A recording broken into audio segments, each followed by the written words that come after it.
you can even watch back. Giving players all the props or put them on blast. We don't give no hot takes, only talk facts. We're giving all our devotion, riding high on this wave of emotion.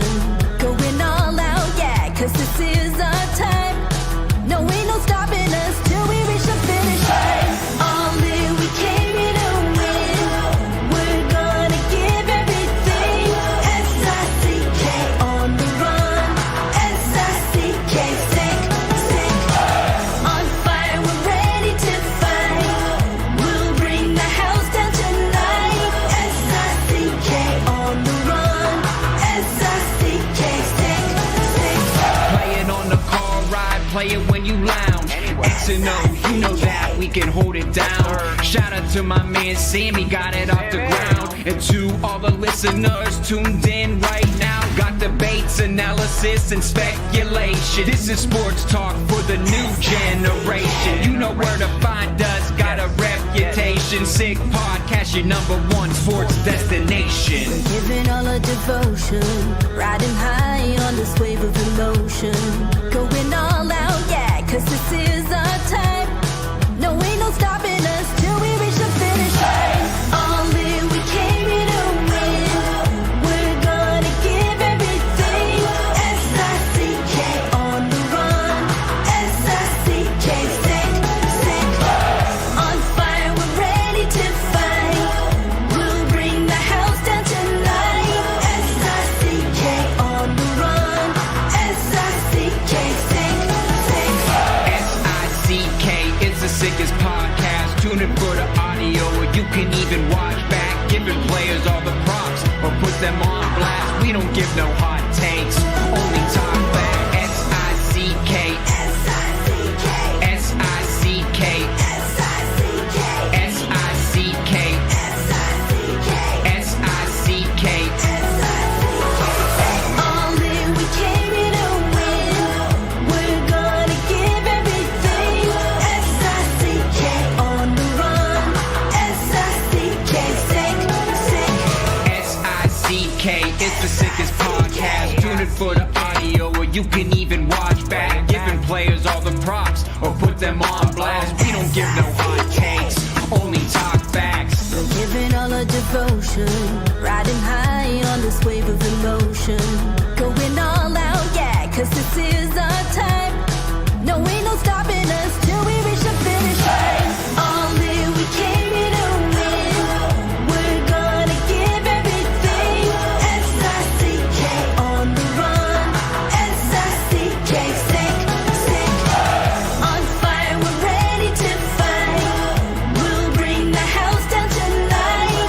S-I-C-K on the run. S-I-C-K, sick, sick. Playing on the car ride, play it when you lounge.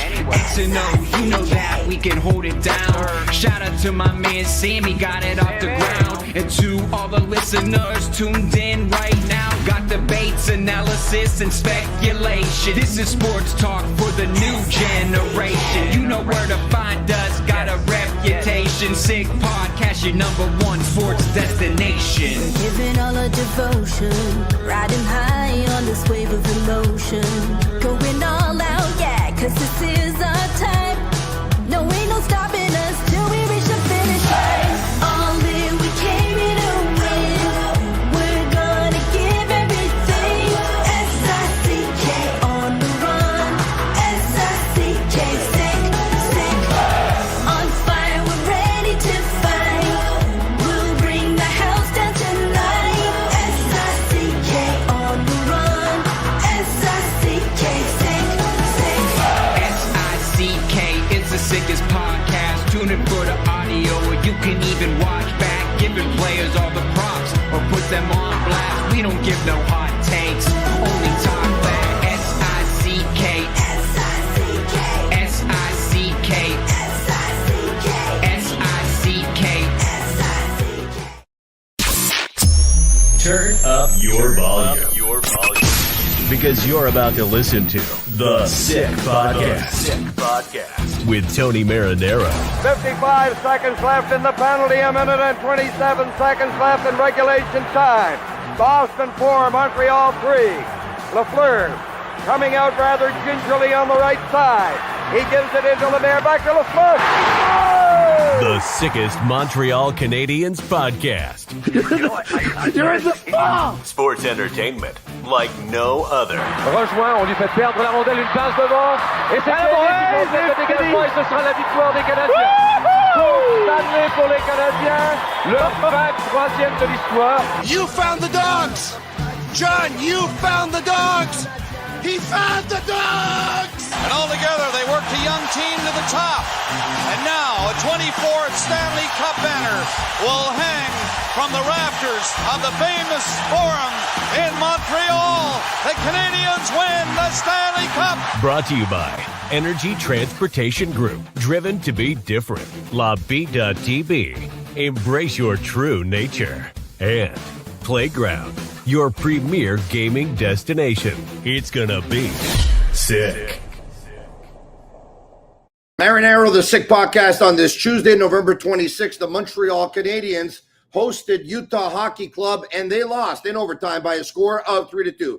The Sick Podcast is brought to you in part by Energy Transportation Group, a leading full-service logistics provider serving all of North America, driven to be different. Also brought to you in part by Playground. Step into the world-renowned poker experience at Playground, where free food and drinks at cash game tables, a bad beat jackpot, weekly promotions, daily tournaments, unmatched customer service await you. Why play anywhere else? Just minutes from downtown Montreal, across the Mercier Bridge. Playground, and also brought to you in part by Bittt, the Tibi. They launched their new Ultra Lager, a refreshing, thirst-quenching beer, perfect for cool fall days. Only 90 calories, 2 grams of carbs, 4% ABV per can, available in a pack of 6 and 12 in grocery stores all around the province of Quebec. Ultra light, ultra refreshing. We also have other sponsors, and we are going to get to them in just a second.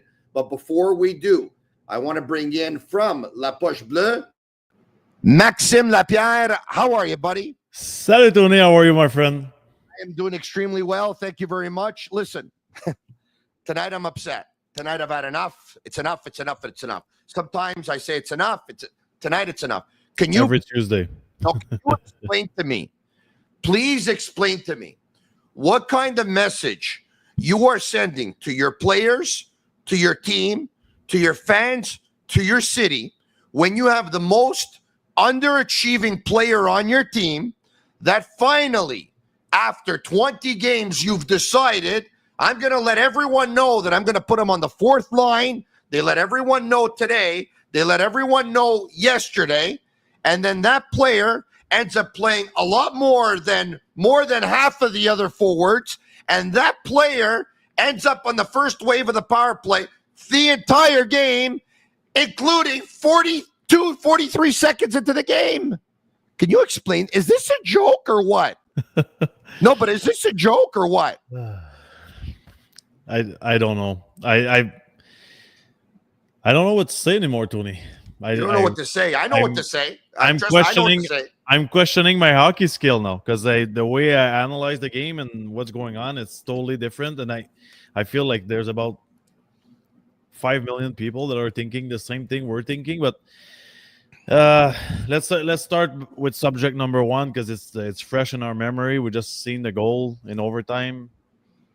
First, Doc doesn't deserve to be on the ice in overtime, because it's you start the game on the fourth line. Normally on the fourth line, you don't play in overtime, whatever the skill level you have. Not only is on the ice, but he gets beat easily like that. The guy just goes around him like it's a practice. It's incredible, the things. It's just like I think in French, bouche bée, like I don't know what to say anymore. It's for me. There's so many questions. We've been so focused on the defensive play and the defensive zone and the man-on-man. I'll ask you a question tonight. Yeah. What about the offensive play? Like what's our structure offensively? What are the trick plays? Like what's the tendencies you see in Montreal offensively? Like what set play do you see? What face-off play do you see? What do we create? Like I see a set play on the face-off, which goes, behind the net to the guy in the slot. It's a tic-tac-toe play that they try, right? You're supposed to see that 50 times a game, Tony. You're right. Listen, clearly we're not seeing much. They had 13 shots on goal tonight. 13. With you know who they overtime. played? With overtime. You know who they played? The Soviet Union? No. Who did they play? Tell me again, Johnny. Who did they play? Did they play Team Canada of 1987? No. Who did they play? They played Utah Hockey Club. Well, there's so many signs, Tony. Like, let's just start with the ice time tonight, okay? You look at the length of shifts. 49 seconds. That's Gallagher. 10 hits. He works hard. It's tough to play over 45, 50 seconds when you work, okay? Then we go. Caulfield, 58. Suzuki, 58. Newhook, 57. Slavkovsky, 57. Armia, 54. Struble is a D-man. That's okay. Then you got Duck. Duck, what does he have? 58 seconds. It's right there. Just there, there's an issue. It's impossible to play in the NHL. It is possible, but physically, if you give everything you've got every single shift, over 45 seconds, you're looking for the bench and you can't wait to get off the ice. It's happened since the beginning of the season. It's called a lack of discipline in the structure, and it falls on one person. It ends up falling on the coach. Let's put the cards on the table. Let's put the cards. I don't have my cards here. Let's put them on the table if we can. Hey, Andre Tourigny put Marty St. Louis in his back pocket. I don't care that this game finished 3-2. Honestly, I don't care that this game finished 3-2 in overtime and that the Montreal Canadiens were leading this game by a score of 2-1.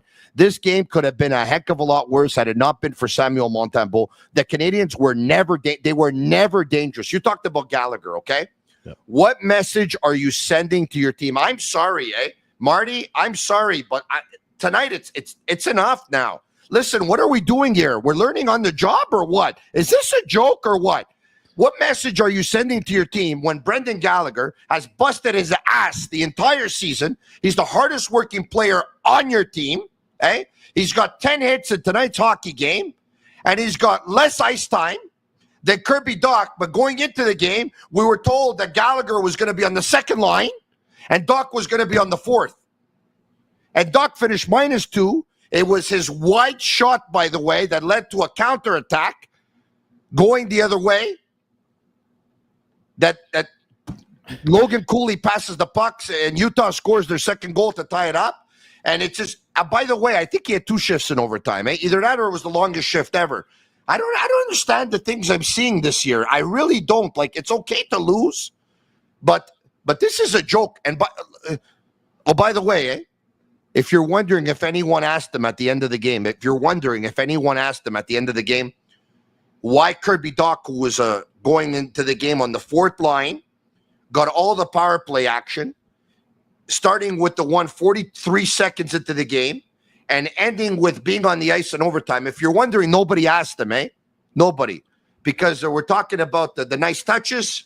We're talking about the concept within the other concept of the offensive concept, within the structure of the concept and the development of the concept, back to the structure within the play of the development of the series of the offense.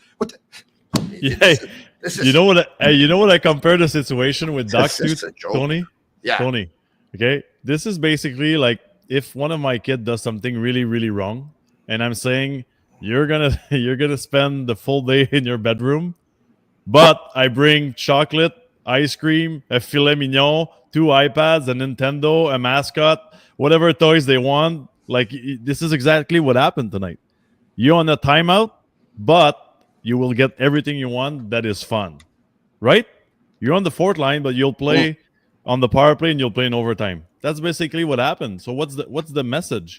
And I don't like to compare the kid and Dach. Obviously, he's a good player skill wise, but he's not showing up. For me, Tony, it's too easy to say Marty St. Louis,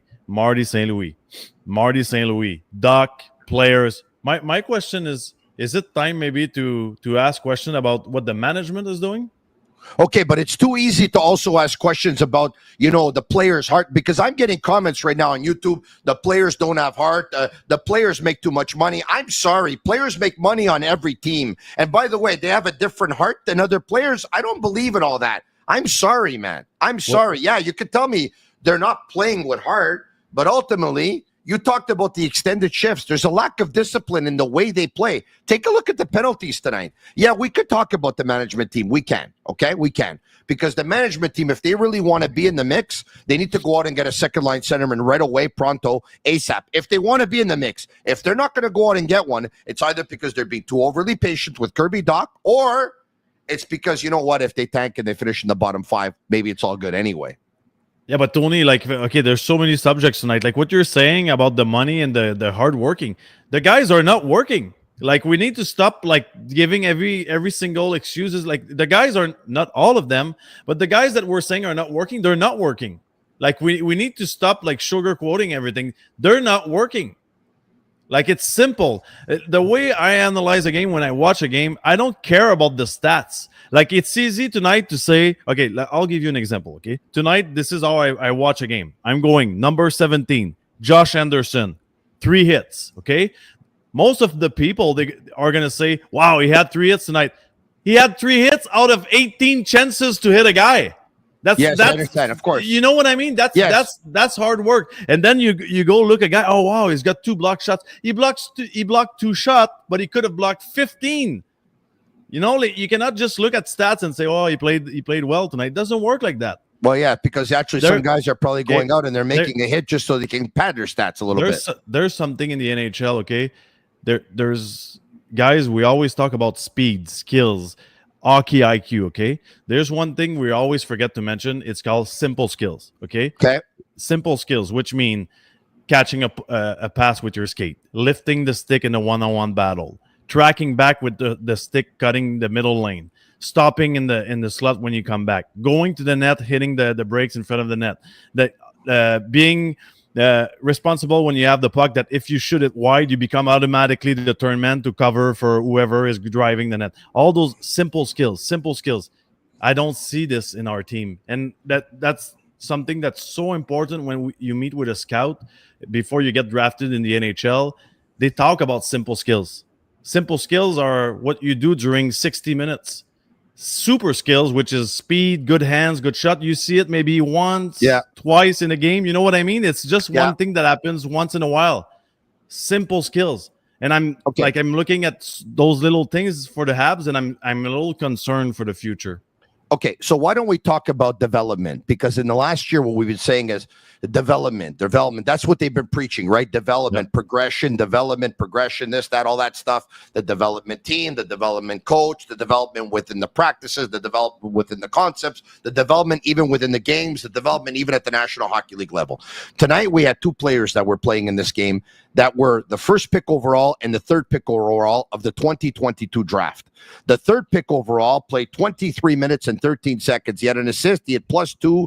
He was playing with a creativity and a calm and a patience and a poise that was outstanding. He was playing like a top-line player. The guy who was drafted 1st overall was playing on a 4th line. He played 11:29. He had 0 minutes in overtime. He was -1 on the night. It was one looked like a first-line player, and the other one looked like a 4th-line player. So all the stuff that we've been hearing on the preaching in the last couple of years about development, right? I need to know where we're at. Now, you're going to tell me it's just one game? Maybe it's just one. It's not one game. Logan Cooley has looked better than Juraj Slafkovsky in the last 7, 8, 9, 10 games here. Yeah, but let's be honest here. The last time they faced each other, I don't remember if it was the beginning of the year or last year. I actually think I was on the show with you, and we said that Slafkovsky won the first matchup. Yeah, he did, but he did. Okay, we need, first of all, that's one guy I'm going to exclude from the discussion. He's too young. He's too young. You're right. He's young. We were saying he was too young last year when he started to play well, and that we don't care about what he does or doesn't do. He's young. That is a normal thing. We've been talking about this for 100 years, that a guy's second year is always so tough because you have expectations, or you think you're going to do better, you think you're going to improve. I am not worried one bit about Slafkovsky. If you feel worried, just look in New York with Lafrenière, what happened to him. This is exactly the same type of career they're having early on. Okay, like Okay. ups and down. He's a big boy. It's not easy. Plus, Slavkovsky is a great complement to a line, and right now he cannot even find a good line. Okay, Yeah.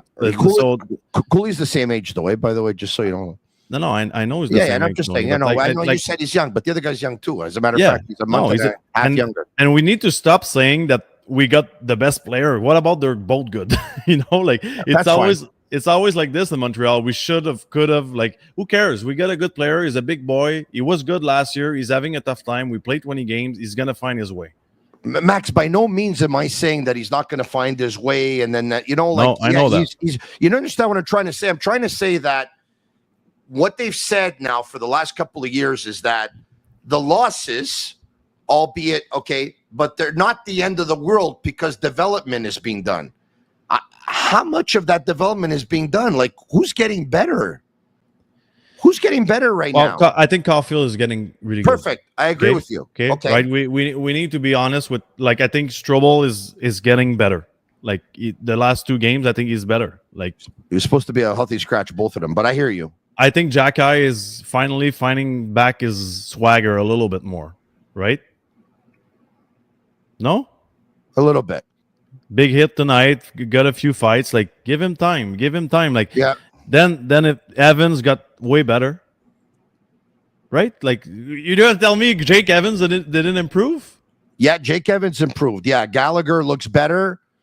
There's a few guys that look better. Suzuki's a lot more inconsistent.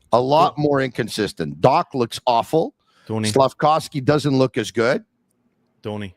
Yeah. Okay, listen to me. We've had this argument so many times. Yeah. Is Suzuki a first center? And my question is not to start a debate, but there's a reason why a guy is a first center in the NHL and a second center. It's about showing up 82 games. With Nick, he's a great hockey player. He's a star in the NHL, okay? But can somebody be honest and take the camera and come on the show or any show in Quebec and say this guy shows up every single night? No, unfortunately, he hasn't. I think Suzuki's actually showed up half the games this season. Half. Okay, I'm not saying he doesn't want to, but you need to show up with more passion. Like, you need to show up with a little more. It doesn't mean you're not a good hockey player. You need more than this to be able to compete in the NHL. We are not a team that's supposed to be last in the league, Tony. Not a chance. Not a chance we're supposed to be last in the league. Not a chance. Hey, I want to put up the 2 rosters, okay? Yeah. I want to put up the 2 rosters because somebody just said you guys act as if the Canadiens should win every game. It's a tough league. Blah, blah, blah, blah, blah. Okay. Suzuki, Newhook, Caulfield, Dvorak, Gallagher, Anderson, Evans, Roy, Heineman, Doc, Armia, Slavkovsky, Hudson, Gooley, Jacky, Savard, Struble, Barron, Montembeault, and goal. Perfect. Boom. Let's get it out of the way. Let's go to Utah now. Hayton, Schmaltz, Keller, Cooley, Genter, McBain, Bukestad, Krause, Michelli, Stenlin, Kerfoot, Carconi, Sergachev, Mata, Cole, Lamoureux, Kessler-Ling, Bortuzzo, Vejmelska was in goal. Stop there. Leave the lineup there. I'm going to ask you one word. Yes. One word to describe this lineup. Go. Skill. Hayton, Keller, Cooley, Genter, skill. Also, speed. 100%. Boom. Right on. They have speed. Boom. Michelli can fly. Kerfoot can fly. Hayton can fly. Keller can fly. Cooley can fly. Schmaltz. This team has speed. Write my words now and keep them for the next 5 years. The Montreal Canadiens are not fast enough. They are not fast enough. They don't have enough natural skaters. We've been talking about it a few times. They need to realize that when they draft, when they sign players, they are not fast enough. Look at the Montreal Canadiens lineup. How can you be first on the forecheck, first on the back check, and recover from a mistake on the ice? We are not fast enough. We can say whatever we want about the coaching, about the players, about the effort. If you're fast, I've done it in my career. Yeah, I was fast. That's the only thing I had, and a work ethic, and it helped me recover on every single mistake I did. Every time I was out of position, I could recover. Every time I would lose my man, I would recover. Every time I would go on the ice, I could go get momentum because I have speed. That's all I had. If you don't have speed in the NHL in 2024, you are not going to make the playoffs. It's that simple. I hear you. Why don't we once again? So we got to the rosters. Let's go to the game sheet now in terms of the scoring. All right, okay, here we go. Genter, 6:23 into period number 2, assist to Keller and Schmaltz. This was a real bang play. This was a nice shot that beat Samuel Montembeault up high glove side. Yep. The Canadiens in the second period, man, they hadn't attacked for a while, but then all of a sudden they had one really good shift, and the puck went back to Jaden Struble at a point, and he was able to put it through traffic and up and over the goalie and just under the bar. So the game is tied at 1. Then Vejmelka gives a gift. Dvorak shoots it at the net. They say put pucks at the net, good things happen. And the puck just laid there. He mishandled it. Newick was able to bat it home before anyone could do anything. Kirby Dach, 3.5 minutes later, he takes a shot. It goes far and wide. It comes back the other way, and it goes from Genter to Cooley on a 2-on-1. He passes to McBain. He scores. The game goes to overtime, and the Canadiens had the puck early in overtime, and then once they lost it, I mean, Utah just had it and had it and had it and had it and had it. And in the end, it goes from Hayton to Schmaltz. He goes around Kirby Dach like he's not even there. He passes the puck in front to Miguel Sergachev, right? Just so that he could, a little bit of salt in the wound there. The former Montreal Canadiens scores, and my buddy texts me and he goes, Jonathan Drouin comes back to haunt the Canadiens again because Sergachev scores that goal. And Evans could have tied him up, and Hudson didn't really have anybody on the, well, he was trying to cover Hayton. But anyway, it's 3-2. It looks good on paper. Yeah. They had 13 shots. Yeah, that's tough. And like that, when I was saying, Tony, that the management needs to react at one point, just look at the situation with Kirby Dach. That's not affecting only Kirby Dach. That's affecting a lot of things. So right now we don't have, obviously, a second line center like a real one, and I have a lot of respect for Jake Evans. He's doing a great job, but he's not a second line center. No. Just look right now. There's nobody to help Slafkovsky get out of trouble. There's nobody to help Roy that's coming up from the minors, who's a player that plays an offensive game. There's nobody to support him tonight. Demidov is coming next year. There's nobody to support this guy. Who is going to take care of those 3 skilled players that we have that are important in our rebuild? Hold on. Go back. Tell me what you just said about Slafkovsky. You remember what you said? There's nobody to help Slafkovsky get out of trouble. Is that what you just said? Yes. So does it make sense that they put him on a 4th line with the most struggling, underachieving player on the team? Is that how he's going to get out of trouble? No, I didn't say that. I'm saying, who are they going to play him with to get out of trouble? But but you take a guy who's in trouble and you make him dig a deeper hole. Hold on, Tony, 1 second though. Like at one point, we're still in a place in our organization where we need to teach the young guys. Like Slafkovsky haven't been playing the same way he's been playing after Christmas last year. Okay, no. There's two ways. Like there's the player that needs to help himself, and there's the organization that needs to help him. Right. I find he's very comfortable when he plays with Suzuki and Caulfield, and when he's not with them, he's out of his comfort zone. And by 100%. The way, they're less comfortable without him too. 100%. But what are you gonna do after? This is the issue right now. They need a second line center, and they need to realize that a rebuild doesn't mean we're going one direction. And we hope that at the end of the tunnel, we're a champion, okay? Like at one point, you need to hit the brakes and say, okay, where we're at, do we need to improve anything? Do we need to help the team with a veteran player without touching our draft picks or young guys? Like it's okay to be wrong, like this is something I feel like in this world, in the NHL, that doesn't mean only the Montreal Canadiens. Like it's okay to be wrong and go back to the drawing board and say, we need to improve. We need to trade this guy. This guy is not going to do it. We took a risk. He's not the player we thought he was going to be, and that's okay. I feel like the teams that didn't do that are the teams that paid a big price in the NHL. I know it's tough. There's the pressure. There's the media. And you need to do it. Like if you start building your house and the foundation is cracked, you need to redo it. I'm sorry, but you're not going to build on it and wait 20 years before there's major issues, right? Yeah. Okay. So I want to talk to you about Joshua Roy. All right. So Gallagher, let's take a look at the forwards, the ice time. Okay. Gallagher had 1356. Caulfield had 1838, Suzuki at 21-21, Newhook at 19-15. Josh Anderson had 1339. Slavkovsky had 1129. Dvorak at 1429. Armia had 1439. Emil Heineman at 1424. 1633 for Evans. 1430 for Doc. 1130 for Joshua Roy. Okay? Joshua Roy had 11 minutes and 30 seconds of ice time tonight. Okay? You call this guy up from the Laval Rocket because you're saying to him, okay, you did well with the Rocket. You deserve to be promoted. You're coming up. But you're also calling him up to create a shockwave within the team, to get something going, right? You're calling him up to create a shockwave. Perfect. What shockwave? Like what? He had the second least ice time in the hockey game of forwards for the Canadiens. Only 1 second more than Slavkovsky. Yep. And he had 16 seconds of power play time when others had 2.5 and 3 minutes and all that stuff. Like, what do you say? Look, why'd you call him up for then?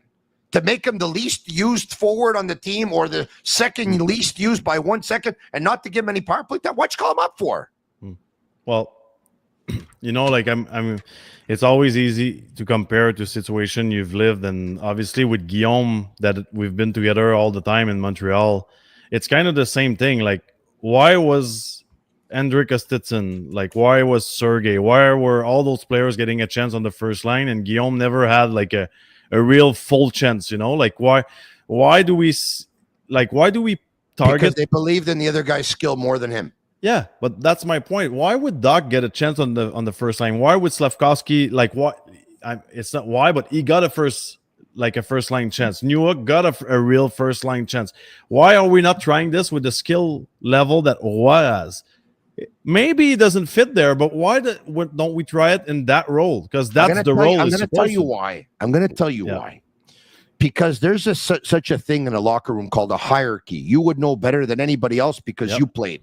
Correct me if I'm wrong what I'm telling you here, okay? Yep. So there's a hierarchy. The hierarchy works in different ways. Sometimes it works in status. Sometimes it works in years of experience in the league. Sometimes it works with a letter on your jersey. Sometimes it works with your salary.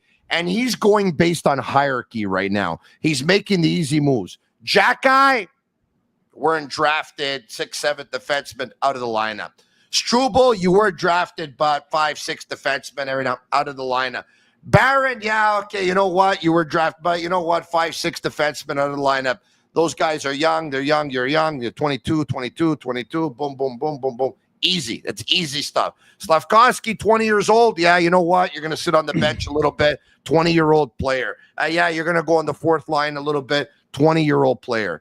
But the other guys that have status, they never pay a price. I love Mike Matheson. His heart's in the right place. He's a big-time leader. He's a good player, this, that, whatever. He's had some really bad games this year. But because he's got a veteran status, it never changed anything. Nick Suzuki has had some really bad games this year. But because he's got a C on his jersey and he makes more money than any other forward on the team, not named Patrick Laine, you know what? It continues. It's different strokes for different folks. Trust me, I've seen this before. Yeah. No, not in hockey, but in my own personal professional life. I've seen it. It's called different strokes for different folks. I agree, but you earned that. I think, like, if you look at Madison, Suzuki are a great example. I think they earned that during their careers. But for me, like I feel when somebody accomplished something in the NHL, which is winning, and when I say winning, doesn't necessarily mean the Stanley Cup, means playing on a team with the right culture, and you have an important role within that team, I think then you have earned my respect. But if I look at all the guys on our team, nobody should have a special privilege. Maybe Savard for the sacrifice, like every single game, he won the Stanley Cup. Like, if you go down the lineup, who has done something in the NHL that puts him in that special category that he can do whatever he wants, right?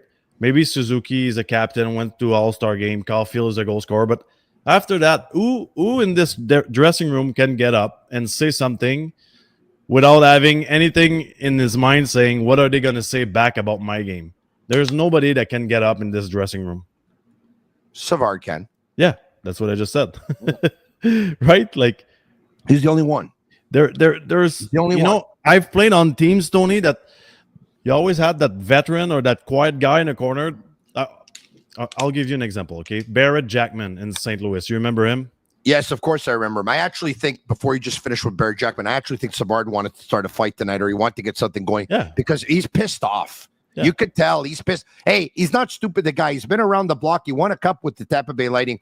He knows there's passengers on his team, and it's making him sick. Yeah, making him exactly. sick. Exactly, but that's my point. You need a lot of guys, and the example with Barrett Jackman is he was a guy that would block every single shot, hit everyone, great leader, great veteran, first guy at the rink. When this guy would get up in the dressing room and say something, nobody would touch their tape on their pads or try to tape their sticks. They would look at him in the eye and understand, right now, this is serious shit. Like, right now, we need to wake up and do something on the ice, and there would be an instant reaction on the ice, okay? Because of respect. Yeah. We don't have a lot of those guys in our dressing room. Yeah. There's, like, even with the type of personalities we have, who's going to close the door and start yelling at people and say this is unacceptable? There's no one. They're hoping to develop those kinds of guys. You don't and develop. young guys. I'm sorry, but that, for me, that's the biggest lie I've heard in my career. Is I understand. I didn't say I believe that. By the way, I know. You know, I'm always on your side. Okay. Yeah. Thank you. Okay. I don't believe in developing or becoming a leader. I think you can take a leader who is a level 1 on 10 and make him a 10 on 10. Yeah. I don't believe I think you're born a leader or you're not a leader. That's how I see it. Like, it's you don't create a leader. Like, like Gallagher didn't become a hard worker on year 4. He was a hard worker day 1. So they need to evaluate that for the future. Like, because right now, like, we talk about the guys that are leaving, but we're thinking we're going to win with about 6 or 7 guys on that lineup. So, you know as well as I do that when they named Nick Suzuki the captain, they named him because they said, here's a guy that's going to lead by example. Like, everything that's going to be in his play, he'll be consistent, he'll be disciplined. He does all the right things. On a year like this year, where he hasn't showed up for half of the games, he's getting exposed even in his captaincy. And Brendan Gallagher's making him look bad because Brendan Gallagher's going out and he's busting his ass every single night. I mean, Gallagher this year, with all due respect to Suzuki, but this year so far, the 21 games into the season, Brendan Gallagher is the captain on the Montreal Canadiens without the C. David Savard is more a captain on the Montreal Canadiens this year than Nick Suzuki. Gallagher's more of a captain than Suzuki. Savard is more of a captain than Suzuki. And maybe one day Gouli will end up being more of a captain than Suzuki as well. But you know what's happening? You know what's going on, though? Okay? There's too many people drinking the Kool-Aid, bud. There's too many people drinking the Kool-Aid. Have you ever seen an article? Have you ever seen one article that Gallagher is the captain this year much more than Suzuki? Have you ever seen an article that Savard is the captain much more than Suzuki? Tonight, there were 2 or 3 questions to be asked tonight. You want to know how concerned are you with 13 shots? Can you explain the 13 shots? Why was it? Can you talk about Kirby Dach and the ice time he got? Can you talk about Kirby Dach on the power plays to start the game? Dach and none of these things are asked. None of them. But, like what you just said, it is really interesting. Like, you're talking about drinking the Kool-Aid. And I think if you look at the situation right now, and anyway, in my case, if I didn't have the respect for Marty St. Louis, because let's be honest, he was the hardest worker. He was an unbelievable player. He was a phenom. He was a phenom. Yeah, and he was really good. Like, when he arrived in Montreal with the media explaining, I think it was good for the players. But let's just go back in time. Let's imagine the situation tonight and Dominique Ducharme as a coach. Okay, just imagine the destruction in the media. Like, you were talking about the hierarchy or whatever you said. I don't even know how to pronounce it in English, but La hiérarchie. Hierarchy. Imagine if it was Dominique Ducharme. It would be the jungle right now. People, they would just be out hunting and saying this player is bad, this player. I think Marty St. Louis, at the end of the day, I will try to look for a little bit of positive. If there's one thing he has done since he's here, he has protected his players big time. Big time, right? Like, you cannot disagree with that. Like, he was the guy, he was the leader. And I've said it the first day he came in Montreal, Marty St. Louis is the captain of this team. Yeah. He's the one taking the bullets. He's the one protecting everyone. And is it good? Is it bad? I don't know. We will find out in the future. But like I don't really know how to explain it because it's going for, do you understand what I mean? Like, I understand what you mean. You're explaining it very well. So I'm going to talk about Ducharme for a second here. Yeah.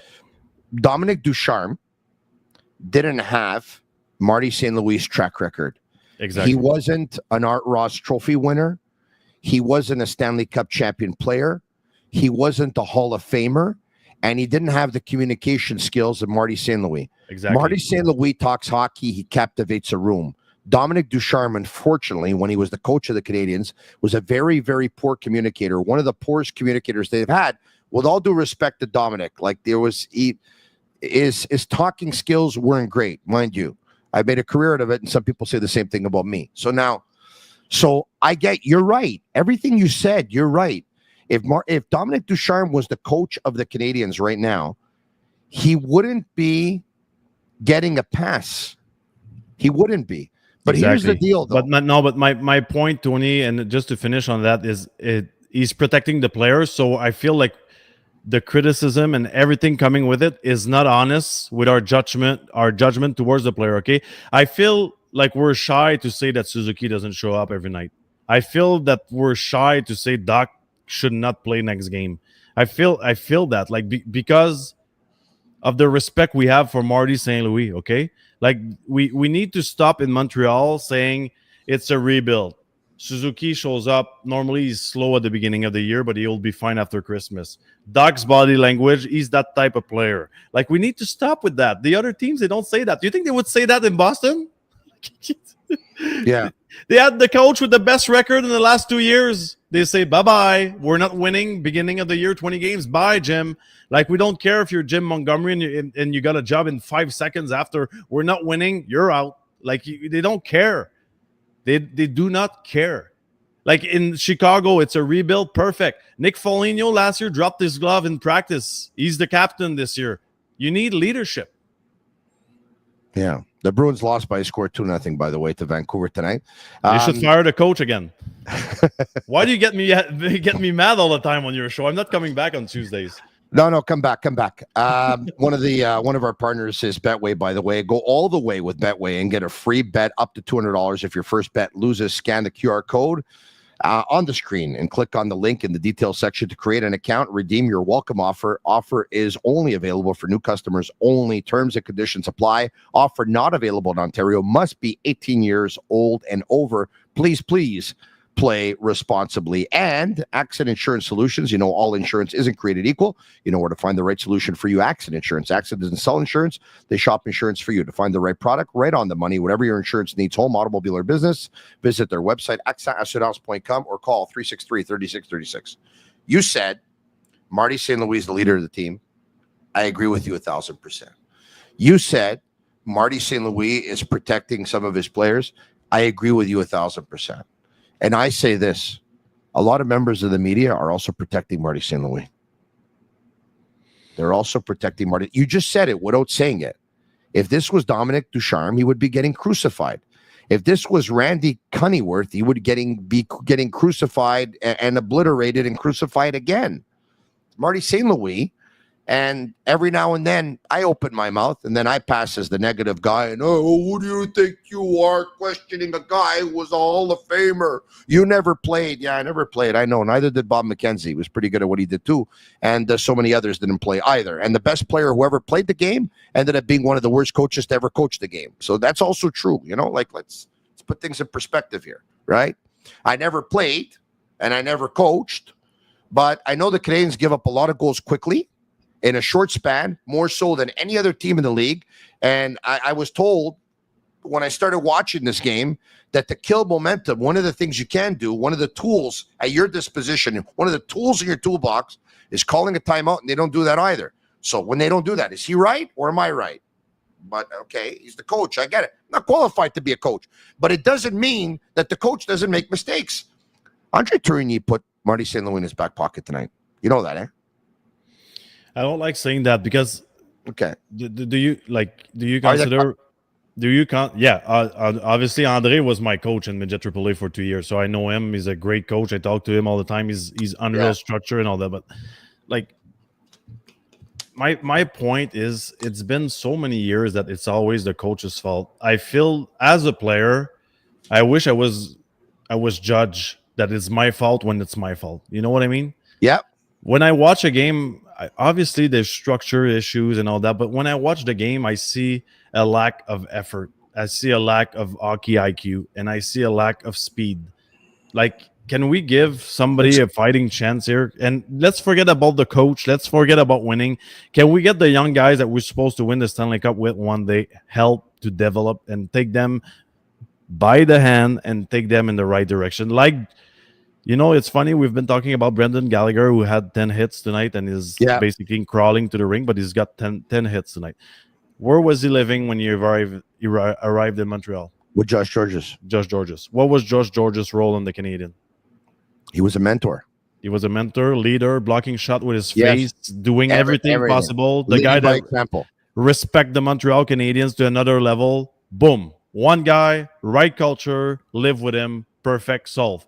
Good. Who's Demidov going to live with next year?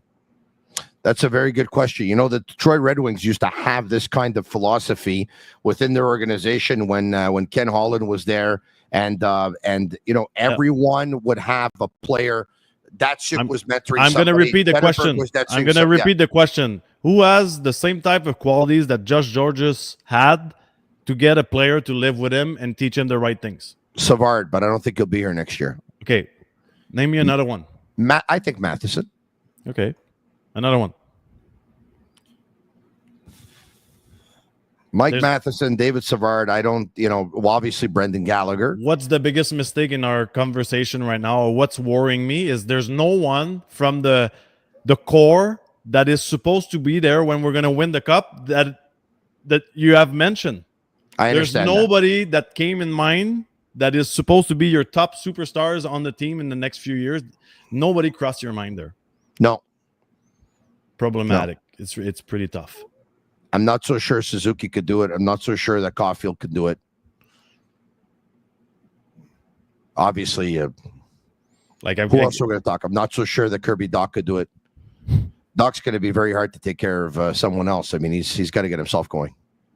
Yeah, somebody's writing because they're under 23 and under Max Jesus. Yeah, well, that's not my point. Just stop being mad. Go get a chocolate bar. You'll feel better. My point is we don't have those veterans. We're not talking about the young people. And we need some people. Because let's not forget about the core. Suzuki and Caulfield are not 18 and 20 anymore. They're getting pretty close from the sweet spot where the window we've been talking everywhere is getting close for Suzuki and Caulfield. That's my point. Like, the rebuild is one thing, but is everybody timed the right way in that rebuild? I don't think so. Because it's definitely not the first pick we're going to have this year that's going to help us win in 1 year or 2 years, right? Yeah, no, you're right about that. Why don't we do this? There's so many people that I want to ask you questions. Why don't we start taking some questions right now? Why don't we do that? All right, okay. Marvin Matthews, the team is lacking talent. Max, who would you like them to put in place of Kirby Dach? That's a good question, because I don't think it's in the minors. That's the problem. We need to sign somebody like as a free agent this summer. I don't know who. I haven't watched who's free agent this year, but we need to go find someone, some good players. Like, I don't care if the guy is 28, 29, 30. Like, do you have the list of free agents this summer? I'll get it in just a second, but let me ask you something. Do you go out and get a free agent this summer like you just said, or do you try and get someone right away? Or are you already resigned to the fact that you don't think they're going to make the playoffs this year? So don't get someone, because all it's going to do is draw you further away from a better draft pick. Okay, let's you're that way. It's pretty smart to thinking it, but I think this summer we need to start next year with a center. There's no. And I don't care if he goes on a 10-game stretch where he plays well. I don't trust, like, Kirby Dach. I haven't earned my trust to be on the second line with Demidov, Slavkovsky, or Roy next year. We need to make that move because I know it's a rebuild and I know we need to take our time and I know it's supposed to be painful, but at one point you need a center, and that doesn't mean you're gonna, even if you finish last for the next 3 years, that doesn't mean you're gonna draft a second line center. It's not that simple. So you need to make an effort, and let's not forget now we got draft picks, we got young guys. At one point they're not all gonna play. It's time to make that move. Like I don't think, based on the list that I have here, okay, I have a list of about 20 unrestricted free agents. The guys that can play center: Matt Duchene, center wing; John Tavares. Nope. Duchene's 33. Tavares is 34. Brock Nelson is 33. Nope. When you go out and sign an unrestricted free agent, you usually end up giving them a 5-year deal. There's no one. None of these guys. In the top 20, 25 here that I'm seeing that can help the Montreal Canadiens. There's always a center. There's always a guy that is available who's going to have a tough time signing with his team. That happens, like that. You're supposed to go through the lineups and see who's going wrong, who has room on the salary cap. I know it's not easy. We've been looking for a center for like 25 years, but we need to find one. We need to find one. It's not going to be Jake Evans for 82 games next year. It's impossible. No. It's impossible. No, it doesn't make sense. It definitely can't be. At that point, I mean, the only other thing that you can do is you try and go out and you try and make a deal at the draft. You have to make a deal, 100%.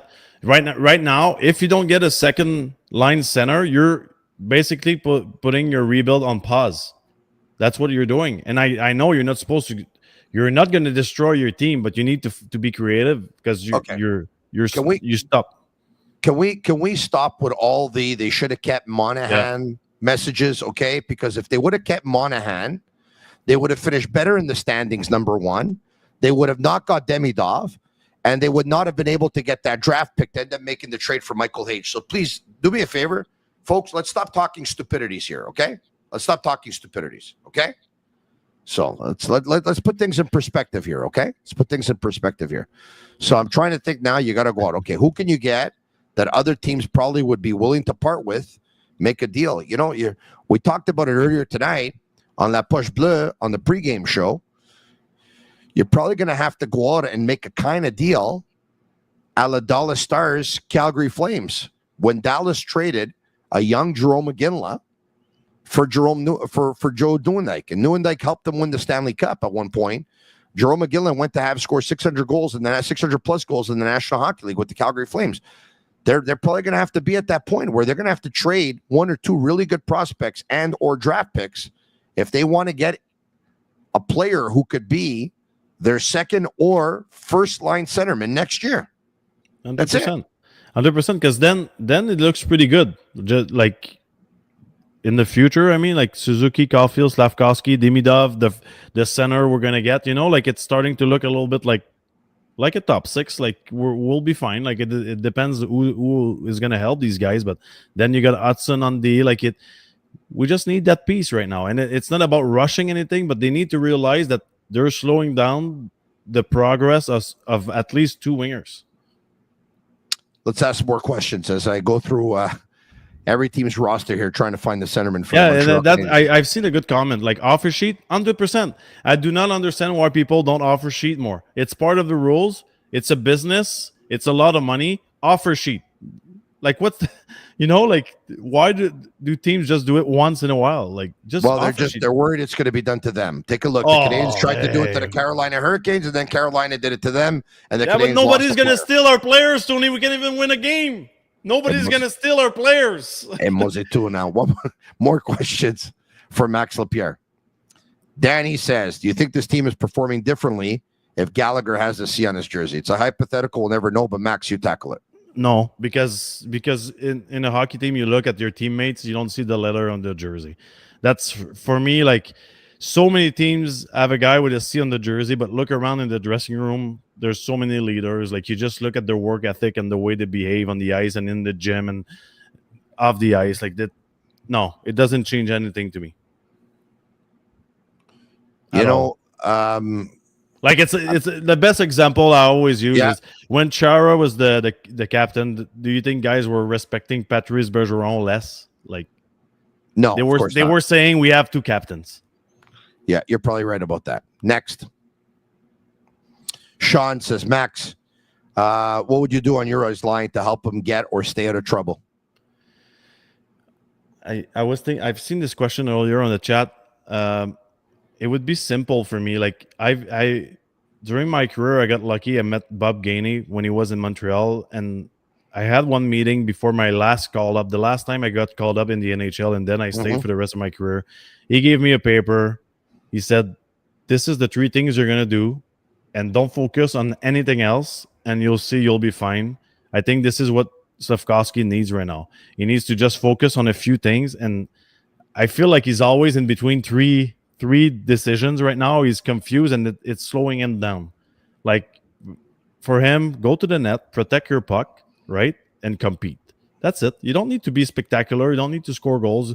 You don't, like, I know, like, I've been young. I know what he's thinking when he's going home at night. Oh, I didn't score tonight. Who cares? Hit. You're big. Go to the net. Make some room for your line mates. The rest doesn't matter. The stats do not matter right now. What did he write on that paper? Go to the net, use your speed, finish every hit. Go to the net, use your speed, finish every hit. Very Pretty simple, eh? Plain and simple, yeah. Well, there's not one shift I didn't do it, and it helped me. Like, it's simple, but that's what I did. Yeah. More questions. I have those same things. It's go to the fridge, take out food, eat. Let's talk about management. Do you think Kent has done a good job? Max? I love Kent Hughes, and I think he's a pretty smart guy. I just, obviously right now I know that he's having discussion for sure about what can we do to help this team, because every general manager has to do it. I just feel like right now he's at the stage in the rebuild where he needs to evaluate, was the job we've done okay, and where can we go from here. Sometimes it happens, you need to change direction, and I think we're there now.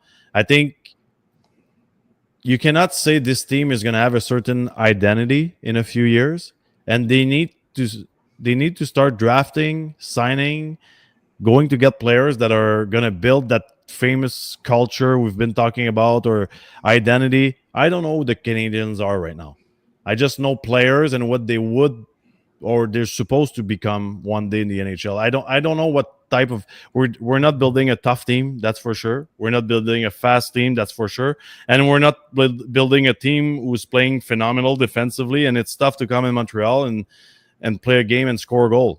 So we need to find an identity. 2 more questions.